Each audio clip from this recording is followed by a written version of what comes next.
Yesterday, the U.S. Supreme Court heard arguments about Tennessee's ban on gender-affirming care for young people. That case has ties to a suit filed by Kentucky's American Civil Liberties Union and will decide the legitimacy of Kentucky's own ban. The National ACLU argued these laws are discriminatory, not protections for children. One justice was completely silent, and that is a justice who actually wrote the case on which we all heavily rely, which was a case called Bostock that was decided in 2020, that agreed that if, in the context of employment discrimination, if you discriminate against a person who is transgender, that is a form of discrimination on the basis of sex, and that therefore it is a form of discrimination that the Civil Rights Act prohibits. And our argument is that it's the same language, it's the same sort of grammatical analysis of how you classify a form of discrimination. It's just now it's applied to the Equal Protection Clause, and it's not a statutory interpretation.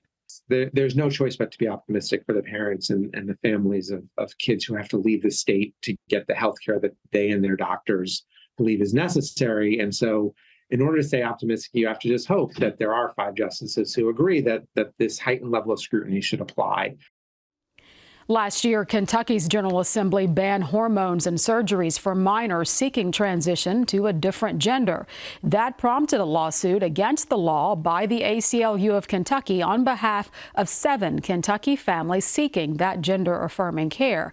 That case was consolidated with the Tennessee suit at the appellate level. A Christian conservative group in Kentucky welcomes judges and politicians to weigh in on matters of gender identity. You know, from our side, it's very clear to anyone with any ounce of reason what a man is and what a woman is.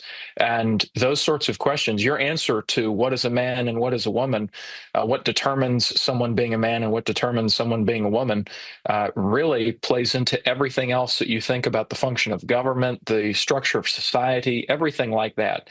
So those foundational questions, yes, are very important, and we think those are certainly at play in this case. But as far as what the justices were concerned with, that's not really a line that they went into all that much. And I think they probably did that on purpose. They probably wanted to stay out of the larger cultural issues, but we certainly wouldn't see any reason why it would be bad to make the claim that if you're born a man, you're a man. If you're born a woman, you're a woman.